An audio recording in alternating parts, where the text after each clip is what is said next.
Hello everybody and welcome to Green Star Trading with me, Tom. All views, opinions and ideas expressed in this video are my own and do not constitute financial or trading advice in any way. Right, welcome back to YouTube. Today we're going to be looking at gold. And we're going to be quite thorough today. We're going to cover multiple things. And it's been a while since I've updated it, so thank you for your patience. But it's been a bit slow on YouTube lately. I've been so busy updating my patrons as and when I can. I think I've covered Bitcoin three times in the last week. Once in my weekly update, which I do every week for my patrons, which covers Bitcoin, SPY and gold, and then a separate individual video on that. Plus I'm still trying to smash my way through a lot of these asset requests on the Discord, which I'm terribly behind at the moment. So if you are one of my patrons, thank you very much for your patience. But if you do want access to the latest updates on Bitcoin and video analysis, that's where you're going to have to find it, because I won't be back here on YouTube probably until next week now. And then I'll be looking at Bitcoin again then. But either way, in the meantime, the focus today is gold, and I would very much like to have your attention for a little while. We're always getting new people entering the financial markets, entering investment space, learning to trade, learning to invest. And I've had my long-term video on Bitcoin, the cheat code, the long-term cycle, why you should be exposed to it. But I feel just as firmly, perhaps even more so from a historical perspective, about gold. I feel the same way. So I want to take the opportunity to talk about the history of it first, just for a moment, and then we'll move into these long-term analysis, and then we'll come down to the short-term analysis, talk Elliott wave and all that kind of stuff.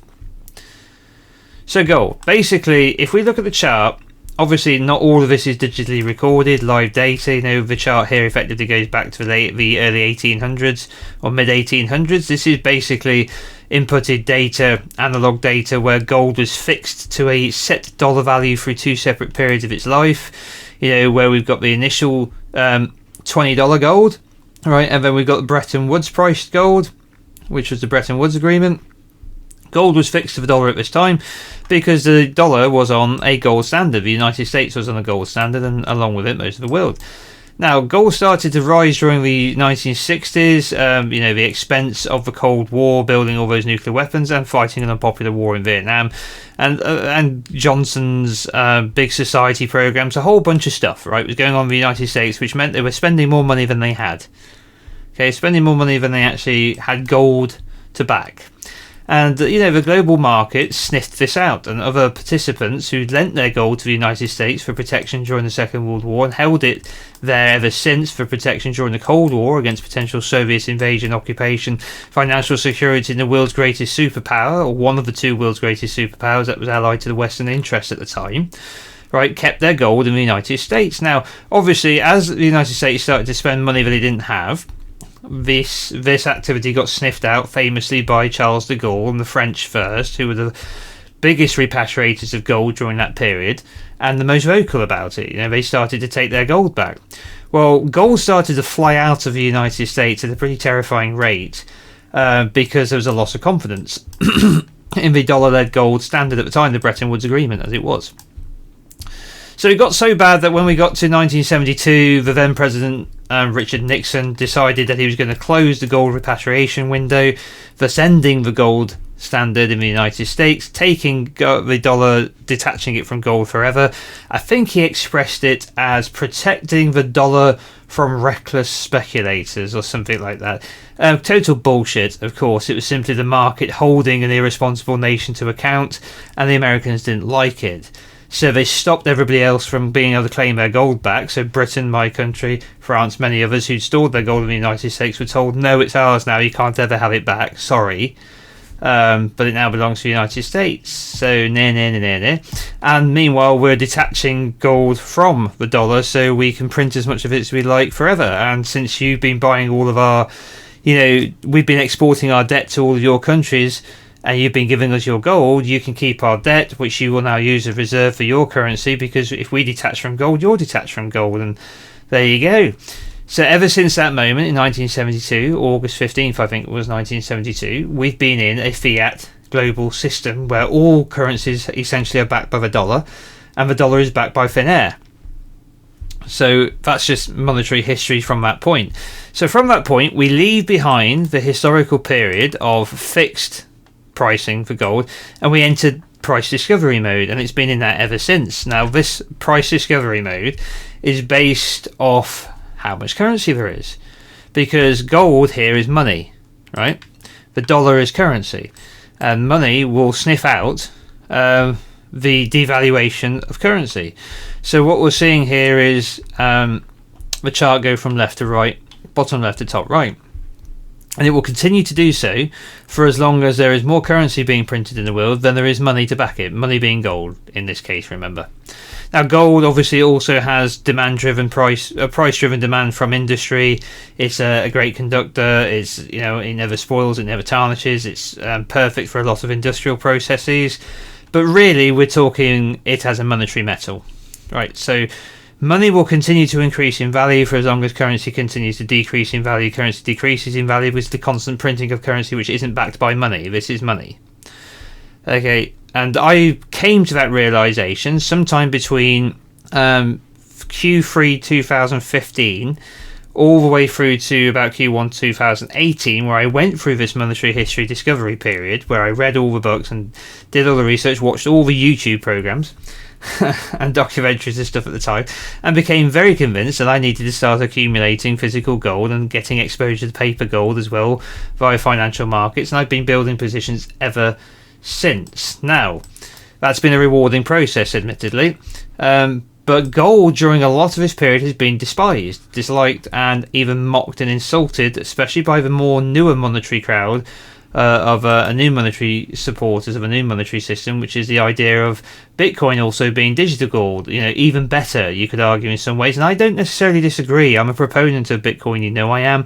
I've got a long-term video telling why you should have exposure to it, but I feel the same way about gold. But I feel in this cycle, more people have woken up to it, have become aware of it, okay, because they've seen gold go up so much. Okay, so if we were to go back, let's go back a quarter of a century. So let's go back to the year 2000, right? So in 25 years, we've seen gold go up 1,606%. That's a lot, 16-fold. That's an impressive increase from $255 an ounce to 4,350 something at the peak. Now, I say peak because I do believe that it was likely topped for the meantime. We may go a little higher. In other words, I feel that we've either topped or we're close to doing so. Okay, now don't worry. Long term, we're only going one way. We're going up and to the right, and gold's going to continue to get more expensive. If you want to buy it with currency, that is. Money's always going to cost you more to buy if you're buying it with currency. So either way, that's going to continue. That trend's going to continue. However, the great thing about holding money is it gets more valuable, so it buys you more of stuff which is priced in currency. So that's the flip side of why you should have exposure to these things. But either way, I feel we're getting a little overdone. Right? So first thing I want to do is I want to bring up, we're going to abandon the count for a moment, and we're just going to bring up the corrections we've seen before in time. This is one of the features of gold which shakes out or has systematic shakeouts of all those who got caught up in the prior exuberance. Now, the reason for this is because of the significant time frame it takes to do it. So, at this larger correction that we saw began in 1980, it lasted 20 years. It ended in the year 2000. It took 7,153 days. This is a long time, 20 years, to see something come down in value. Right, the next most significant time frame correction we've seen was only 1,523 days by comparison, but by this point we're up into 2011. The global financial crisis, Bitcoin's existed for 3 years by this point, and we take 1,500 odd days to correct. The next one we see is during the COVID period, which is only 759 days, and we haven't seen this one yet, but if we are, maybe we'll get something similar, and I'll explain why I believe that might be the case. But a significant shakeout period, where all those who've gotten caught up in the irrational exuberance of buying gold and queuing around the street to buy gold because, I don't know, the dollar's going to collapse and the global financial system's going to fail and we need gold for some reason or other. Either way, those people are going to get trapped up here. But if they hang on for long enough, they will be in the green again. So let's have a look at the scale of these corrections. So we've got corrections in time. Now we've got corrections in price. I'm just going to move this down. So the biggest drawdown we saw was that 20-year correction, which is a 71% correction. This is big time style correction, right? The next biggest one we saw was 2011 down to 2015-16 lows. This was 45% correction, almost a halving in the price. And then we saw a 22% correction during COVID, and then we've seen this vertical move since. It's been a hell of a move. It's been a real strong bull market. And the way I see this as an Elliottian, as I'm sure if you are an Elliottian as well, it's pretty clear what's going on. Each of the corrections is reducing in both magnitude and time, right? Days getting smaller than each other, bruv. Okay, so what this means is that it's most likely the same wave but at lesser degrees. This fits the long-term debasement of currency over time, because it's not measured in what M2 was last month and what the Fed's balance sheet did 4 years ago and what the fallout of the global financial crisis was 10 years ago. It's measured in decades and centuries. We can see on the chart here, going all the way back to the late 1960s when we first had that hiccup before coming off a gold standard. We're going back a long way, and it's going to be projected forward in over a long period of time.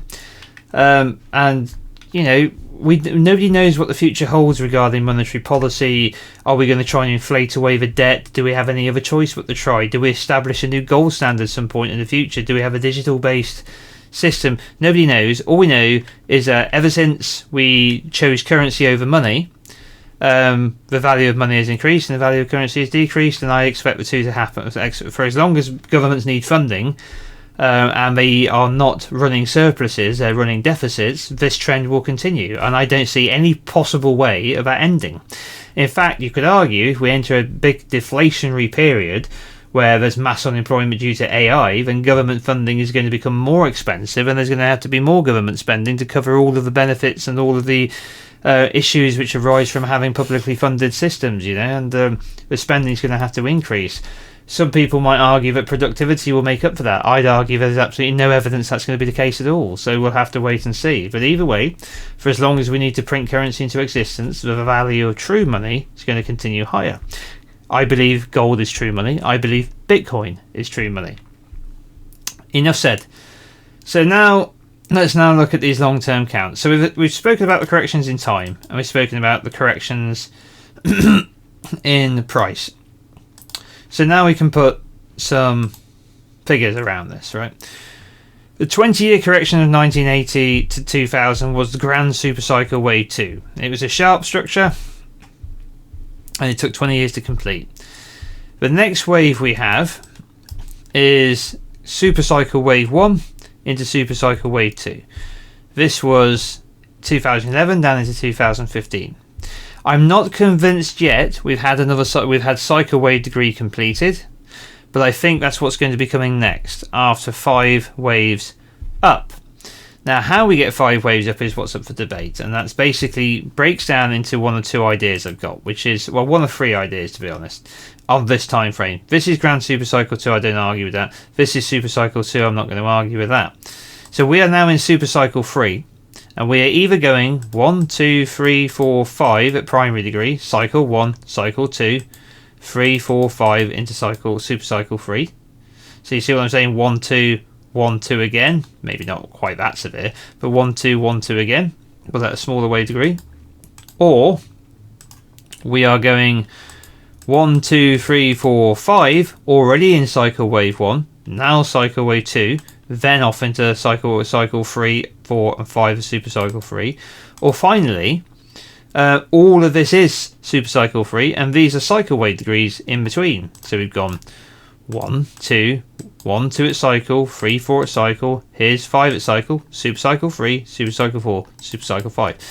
So you see what I'm saying, right? You might say, oh, that's a bunch of gobbledygook, but it all means the same thing. We go down, and then we continue up at various wave degrees, and this will continue way beyond the rest of my life on this planet, right? Because you've got primary degree, cycle degree, supercycle degree, and grand supercycle degree, and we're in grand supercycle 3 now. I won't be here to see the end of 4. I might be here, I don't know, but I won't be here to see the end of grand supercycle 5. I know that much. We're talking probably another century or so. Either way, it's a long time. Okay. And they're basically my long-term counts. So you got this idea here. We're going to zoom in on this one first a little bit. This is the idea that the most recent penultimate structure we saw in our move to the recent highs was a triangle. A triangle is a penultimate structure in Elliott wave. It can only occur in the fourth wave of an impulse, in the X wave of a free wave correction, or the B wave of a free wave correction, such as a zigzag. It cannot occur, or a flat for that matter, but it cannot occur anywhere else within an impulse. So if we are 5 waves up, the triangle has to be in the fourth, which means this is now the 5th wave completed, or we're going up into a 5th wave extension of 1, 2, 3, 4, 5. For the meantime, I'm going to assume that the top is in. Now this count concludes wave 3 at primary degree, which means we're at wave 4 in primary degree now. The last correction we had at primary degree was primary 2, which lasted 759 days. So you can see how even if we last half the amount of time, or so of 759 days, we're still well out into 2026 or 2027 for this correction to continue. It could take longer, it could take less time, but that's a reasonable guess, and it will likely find its way one way or another down into this prior demand zone, because this is the prior wave 4, and this is the first major support that we're going to bump into down here at 34.50. Right. So in other words, we have a significant sell-off, and it will be significant. It could be 20%, it could be 30%. Okay, it will come down into this territory here, and then once it's got into that prior demand zone of that wave 4, it will then move higher in a 5th wave up. Okay, and then that top will be either cycle 1 or the super cycle 3 we were discussing, and then you'll have an even bigger correction. Okay, so that's idea 1, and then the next idea is this, which is we've already peaked. This is the 5th wave of cycle wave 1, and now we've got a massive correction to come, and I mean huge.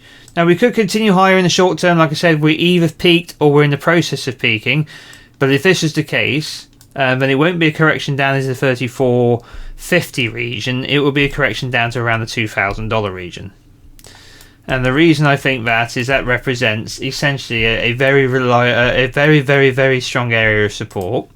I say extremely strong area of support because you've got the previous super cycle high of 2011 right in the middle of it at 1929 price, and you've got the series of highs after breaching it here, plus a back tested high here as well at 2064. So coming back down into this area here just makes total sense. You know, to work our way, if it's the wave 2 as a sharp down into here, and then we've got another sharp just like we had at super cycle degree. This one's going to be massive, and it will probably shake most people out of the gold market for the rest of their lives, because they won't have this long-term view. They'll be like, oh, I bought near the top, I got burnt, I had to wait 5 years, you know, whatever the hell, right? And they'll talk themselves out of ever being here again. But that'll be our opportunity to just keep adding for the next 5, 10, 15, 20, 25 years or longer. Okay, so yeah, you can tell in my voice I'm probably secretly hoping this is the case, because who doesn't want this to be the case? If you want to buy gold over the long term and you want to hedge out the risk of the debasement of currency, then whoop-de-doo, yeah? Now if we look at the 50% to 61.8% golden zone retracements, we can see that the 61.8% as a linear measurement comes in at 2320. Okay, but if we adjust the chart for a logarithmic measurement, we see that the 50 to 61.8% sandwiches this demand zone perfectly down here. Right, so if we are in a big wave 2 correction after 5 waves up, an extended 5th wave, quite typical in the commodity market, then we've got an absolute brutal ride down to come. Okay, so there you go, we've got all that to look forward to. So now let's do a little bit of classical analysis before we come into the smaller time frame, where we're going to look at some of these counts in more detail. Okay, so this was like the intro for the long-term counts. Then we'll have a break with some classical analysis, then we'll come into the short term. So classical analysis. So Tom, you said you think that we topped, or that we're close to topping. Why is that then? Well, let's have a look at where we are with our RSI and our MACD readings and our moving averages. Okay, just how extreme things are getting. So from a point of view of moving average convergence divergence here, we've got the most extreme momentum we have ever witnessed in the history of the gold market. It is off the fucking chain. Pardon my language. It's crazy. This feeds into the narrative I was talking about earlier, which is people just were not thinking about this happening in this space. They were not attracted to gold. There were more attractive prospects out there. But those of us who've been monetarists, wanting to own money for the last few decades, right? We always knew this was coming, and this is not the end of it. This is probably just the start of it over the long term. But this was always coming. But now it's getting a little crazy. Okay, a little crazy. Now, if we look at the RSI, now this is not a guarantee this is going to stop. It could continue to climb. Okay, it could continue to climb. The RSI has reached levels which we haven't seen since the highs of the 1980s, since 1970s. So since coming off of the gold standard and the initial whipsaw move into 73, with the repricing of gold in price discovery mode after breaking that fixed dollar value, right? This is the first time we've been back to those levels on a monthly time frame since. So shit's crazy, right? So we are massively overbought, and we have insane bullish momentum behind us. Right, so it looks bullish as hell, but it can't last forever at this point. It's getting too extreme. Hence why I've been selling off and selling into this strength. I will never sell off completely. Like I said, long-term physical exposure to this market is the long-term aim, same as holding Bitcoin, hodling Bitcoin, right? You want to hold all your gold in the same way. But paper markets are liquid for a reason, because we can take advantage of it over swing trading over several months, several years, or even a decade or so, and we can lighten the load and increase the load at our will. Right? So I have been paper trading out of this pretty significantly, if I'm honest, since we made this huge rally up.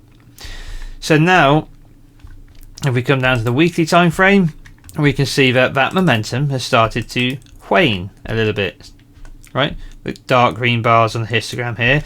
We haven't gone into another one of these red swings yet, but you can see we expand green, come into red, expand green, come into red, expand green, come into red, expand green, come into red, expand green. So now it doesn't have to happen, but a period where the MACD crosses over the average through the signal line on the weekly time frame, and then we go into a period of correction. Seems perfectly reasonable, yeah? Now, it's also possible that we have a little period of correction before pushing higher again, right? That's also possible, right? That we could be in an extended fifth of an extended fifth. But I'm just going on the basic clues here. We are slowing down, we're losing some of that momentum in the weekly time frame, we're extremely overbought on the monthly time frame. Come down to the day time frame, right? And we had one of the most violent whipsaw reversals I think we've ever had in this market. So on the daily time frame, we went from a sustained bull market pushing higher and higher and higher and higher all the time, right? And then we had extreme momentum on the daily time frame, and then we came down to minus 49.805. Don't worry about what that means. It's simply being used to compare. We haven't seen negative momentum like this on the histogram ever. Okay, but if we have a look, where's the deepest we've gotten to? I don't think we've ever done that before. So the point is, right, it was a very aggressive swing.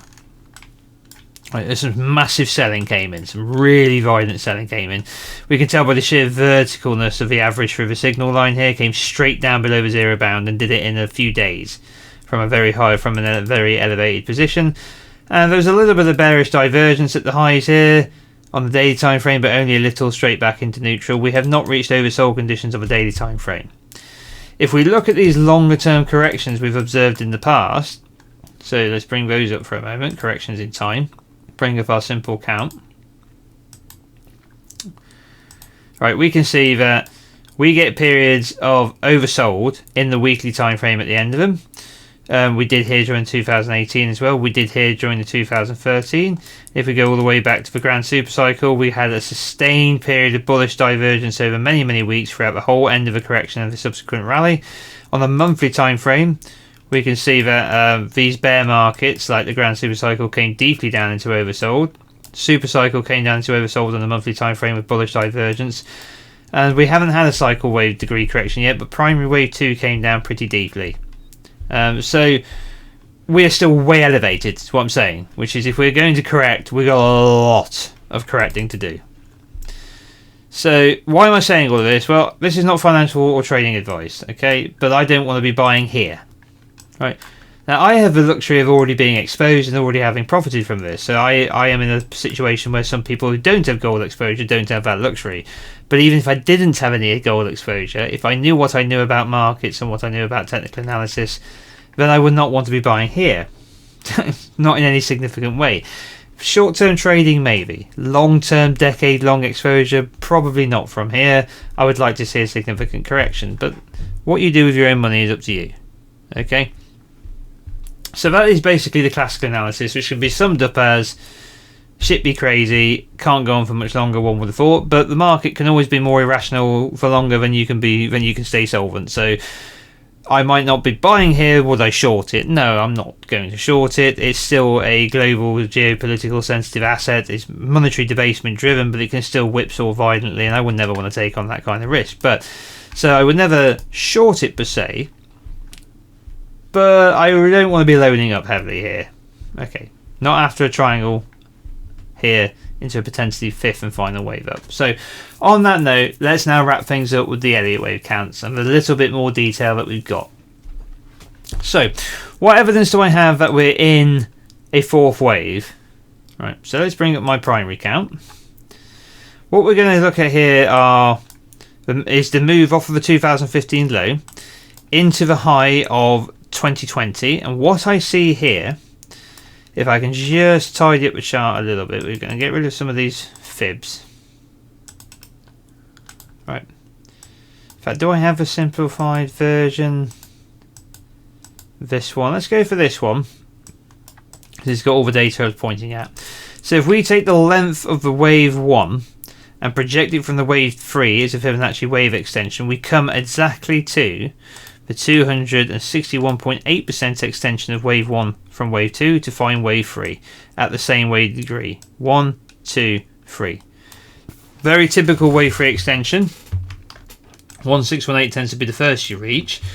You want to go more often than not longer than 1, because wave 3 is more often the longest wave. It doesn't have to be the longest, it just can't be the shortest. So in other words, 1 could be longer, 3 could be shorter, 5 could be shorter still, and that would be legal. In this case, we don't have to worry about that. 3 didn't only equal wave 1 or 1618 of wave 1, it came all the way up to 2618 of wave 1. So a very significant increase. Now this is a linear measurement, okay, so this is an actual Fibonacci measurement done in linear, adjusted for that. Adjusted for the log chart we're looking at it. Okay, so in that regard, we came straight to a wave 3 target and we basically just stopped. We said, right, that's enough. And we stopped quickly with a violent reversal. Now, if we bring in our primary wave pitchfork, as is typical, after you've had your initial 1 and 2 to form a pivot, you get the first test of any significant levels. We can see these came to the 23.6 beyond the 38.2. If I put on a full pitchfork, you'd see that these back tested that same level. Let's just do that, so rather than guesstimate, we can see it with our own eyes.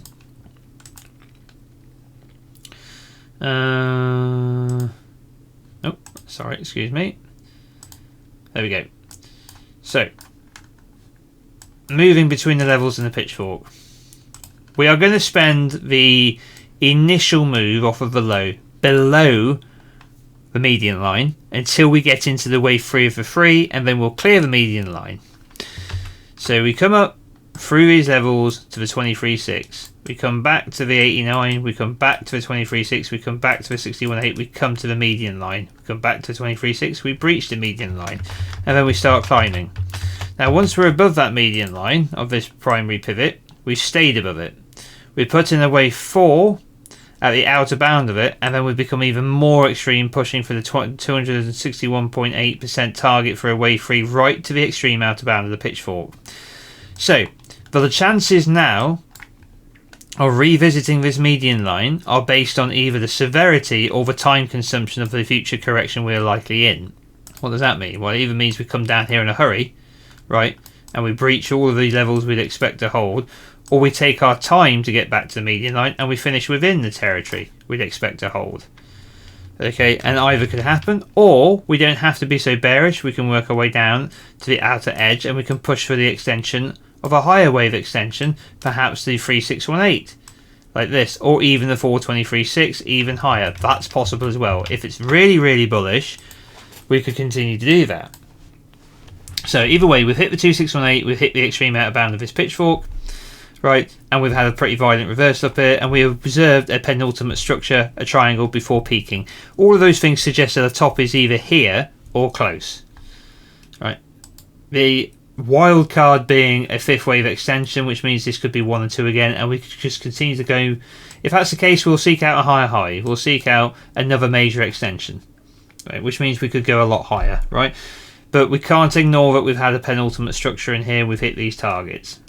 So alternatively, we've hit that cycle wave 1 top already. This was a 3-4 into 5, and now it's, you know, big time correction back to 2000 or so. So let's bring in a smaller time frame again and we'll zoom in. Forgive the chart for being a bit messy. So working our way up, we're now going to just focus on the shorter term Elliott wave count for the primary count. I'm going to turn off these pitchforks because they do tend to scruff things up a bit. We're going to get rid of the extension pitchfork and we're just going to keep the retracement. So this target zone down here, this orange box, this green box, orange, what am I on about? This green box here is basically a target zone. Right. Why is it a target zone? Because it represents the 23.6% to 38.2% Fibonacci retracements for a wave 4. So we've completed the 3. This is where we're likely to come for a wave 4. This happens to sandwich beautifully the intermediate wave 4, which is a prior wave 4. Very typical behaviour to come back into this. If we were to take a volume measurement here, you can see this little volume node right in the middle of the triangle with the little shelf to sit on here. Right, we either fall into the valleys and find support, or we tend to rest on the shelf for support, right, which normally represents the highs of a range. So in a triangle, obviously those highs will get in lower, so it's not a perfectly flat line, but often the ledge of it, like the edge here, represents the horizontal support within that range, and we tend to test that. If you fall through all of that, you're likely looking for another shelf somewhere lower. Okay, so but we've got a lot of demand in here that we could come back into. So on a smaller time frame, we're now going to come in and have a look. So from the high, I've got what appears to be a 3-wave move. Now that is a bit tricky, this, because in the futures market, this was 5 waves down. Here in the CFDs, it's 3 waves down. So if I was a futures trader and I was looking at the long-term chart, I'd suggest this was an impulse down, but I can't do that because I want to know the ticker price. I want to know the tradable price at any given moment of any given minute of any given day, and that's the CFD price. Is going to give me the most accurate price. So we go A, B, C into 1. Yes, it could be A, B, C into A. Yes, it could be A, B, C into W. I don't know. But either way, 1 and 2 gives us a more aggressive count because it suggests a diagonal of some sort is going to unfold. Maybe a contracting diagonal, maybe an expanding diagonal. I don't know. But either way, 1 and 2, or shall we say W and X, right, is invalid if we go to a new high. At which point it would either be A, B, or this was 3, 4, 1, 2, 1, 2, and we're going higher again. We'll deal with that as and when, if and when it happens. Okay, so we're just not going to stress over it. I've already said that I'm not hanging around in this market anymore trying to buy into the new highs. Okay, it's too late for me, I've been here too long, but I'm happy to keep analysing it. So if it's ABC down in W or ABC down into 1 for a diagonal, we've had an A, B, C back. And from that high, we've come down in another 5, which I'm labelling A, but this could be 1 and 2 again within a larger A, or ABC within a W, right? We've now come back into a 3-wave move, A, B, C, and this has brought us straight back into the 50 to 61.8% pullback, right here. So what I can do in the shorter term is add in a shorter term invalidation point back at the high here. So if we go higher, I have to move the 2 or the X over to here instead. Okay, and then that whole thing is invalidated at 4380 spot 790. But what it means is if we come higher in the shorter term, this was not 5 waves down. If this is 5 waves down, we cannot come up higher. Okay, because we've led with 5, so we have to. The only way we can come higher is if we lead with 3. So if we've led with 5, this is incorrect. It's been labelled incorrectly, but it looks like 5 to me. 1, 2, 3, 4, 5. Bum bum bum bum bum. 3 waves back into the golden zones of a 61.8. So from here, we could come a little higher, but I wouldn't expect to come up for the all-time high. We should now head lower again. Okay, that's what I expect to happen. But if we were to invalidate 4245,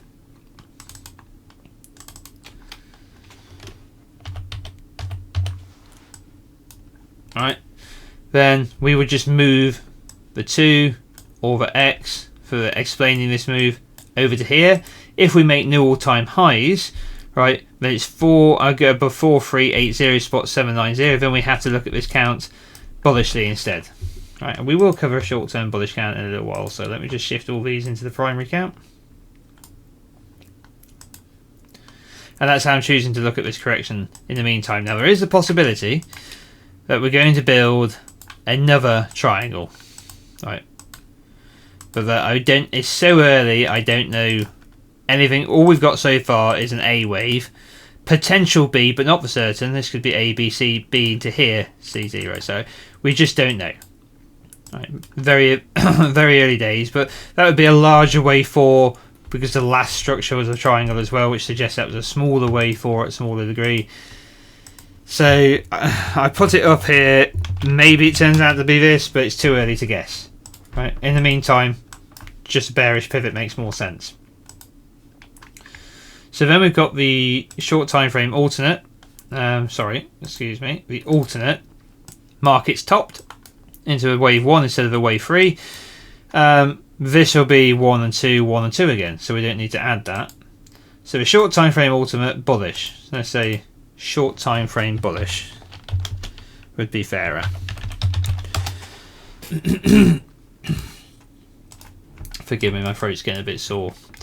So the idea here is that we've got an invalidation point at 4004 spot 410 and one at 3886 spot 199. Now this is the idea that we've completed a minute wave, a minor wave 3, and we've done a minor wave 4, and now we're working our way up into a 1 and a 2 and a 3 and a 4 and a 5 into a 5th and final wave up. Now we could be more aggressive. Okay, so what I'm going to do is, we know this was the larger wave 4 triangle back here.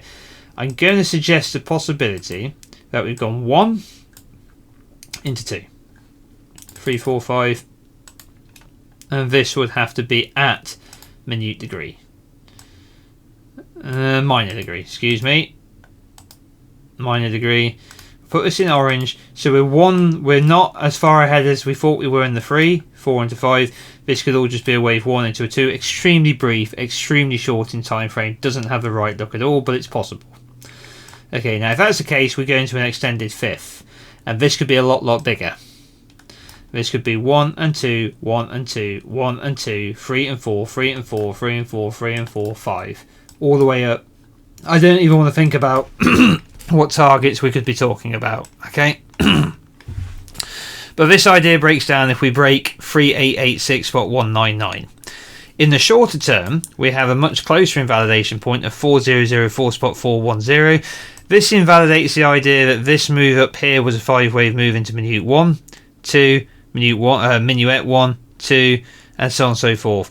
So if this is very bullish, we will be off to new all-time highs and we'll stay above these levels. So to sum up, from a trading perspective over the shorter term, you haven't got the worst setup. Okay, so let's talk STS, standard trade setup, which is what I teach at over at the Green Star Trading Patreon. We've got videos on it, and all it means is using levels for stop losses to invalidate trades and to set up trades with minimal risk. We know that a market moves in waves. It moves up to a high, it comes back to a higher low, it moves to a higher high. Everything is 3 waves until it becomes 5 or 3 of a larger structure, so on and so forth. And that goes down to every time frame from big to small. So if this is 5 up, back testing this base channel to a high, and this is 2 down, and this is 5 up, and this is 3 back, and this is 5 up, this is 3 back, so on and so forth, and we're going to start climbing, we can say, well, that pattern, that structure, breaks below this higher low, because at that point it wasn't a higher low, right? And that gives us a manageable degree of risk of about 330 basis points, 3.3%. Not going to break the bank. Now, if you're some nutcase leverage trader who wants to trade at 100 times leverage, then it will break the bank. If you're a spot trader who can throw a significant sum of cash at this, 3% is not going to break the bank. All right. Or even if you're somewhere reasonably in between. Down here, it's only 6% away. This whole bullish thesis of this being a completed correction to here and this being 1 into 2 is wiped out below this level, which represents a 6% decline from the price value as I speak to you today. Now, obviously, if you picked it up off of the prior low, this would have represented 2.94%. Off of the next low, that would have represented 3.45%, or to the prior low that you just set, that would have represented 68 basis points. So the further along you go in the Elliott wave progression of smaller wave degrees, the smaller the risk gets. But with it, the smaller the certainty of being right gets. The larger the wave degree, the more likely you're right, but the bigger the risk. But we have to manage risk, right? Because there's going to be people who aren't managing risk, right? They're just going to be buying the highs here. Yeah, gold's going to $1 billion. Well, okay, it's ridiculous, but gold's going to 10 grand or whatever, and they will hold it now until they sell at the bottom, because it's just that's just what some people do. Okay, we don't want to be those people if we're trading over the shorter term. You don't have to just have a short-term horizon. You don't just have to have a long-term horizon. I have both. And most traders, I think, who've been around for a long time have both. They have the long-term investments, macro thesis exposure, which they add to and manage over the long term. And then they have their shorter-term swing trading, if that's what they do. I don't do day trading per se, but I know people who do. Whatever works for you as long as you're managing risk. Now, that's the long side. Short side, your odds aren't much worse. So let's have a look at the short term if we're using the primary count. We've had what looks like 5 down, right? 1, 2, 3, 4, 5. 5 down, 3-way swing back into the golden zone.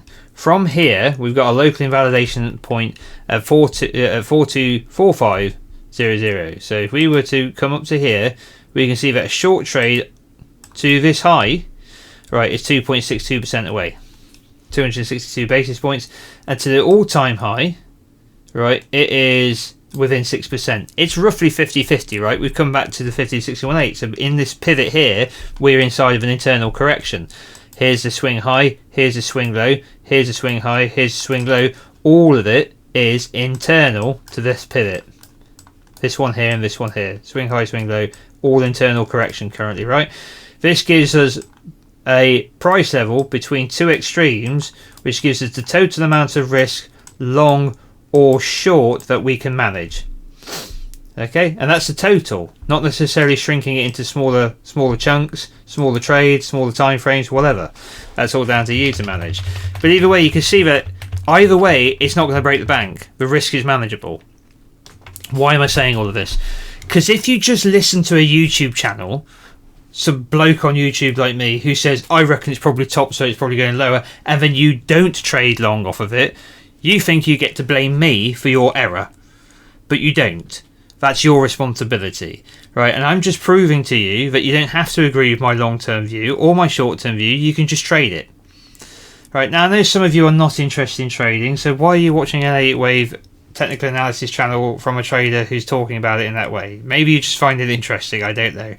But if you are a trader, you've got options.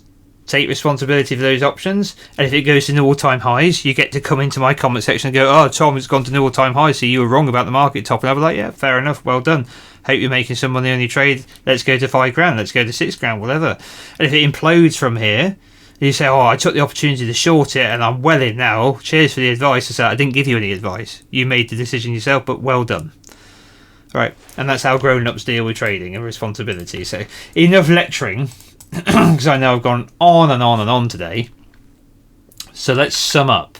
as quickly and succinctly as we can. Short-term price action. We are in an internal correction inside of a swing high and a swing low, and it could go either way. My hunch is that it will go lower and will not make an all-time high.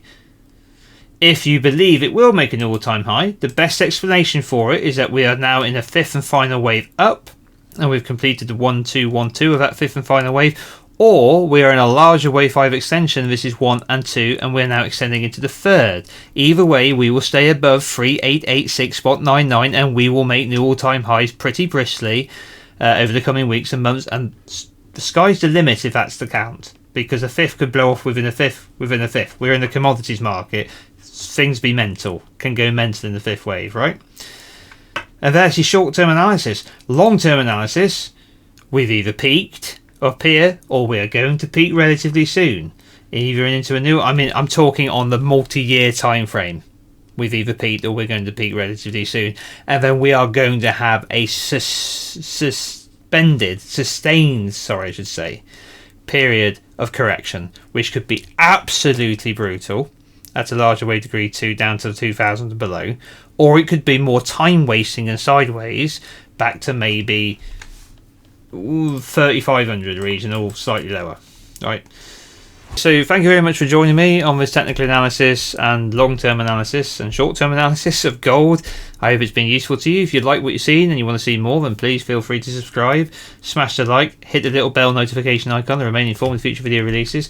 And if you want to learn a little bit more about technical analysis, Elliott wave, trading, and get regular weekly updates on this market, gold, as well as the SPY and Bitcoin, and get your own requests answered eventually, there are a lot of them, but I will get around to them, then you can consider signing up to the Patreon. That's only $10 a month, and you can leave it any time you like.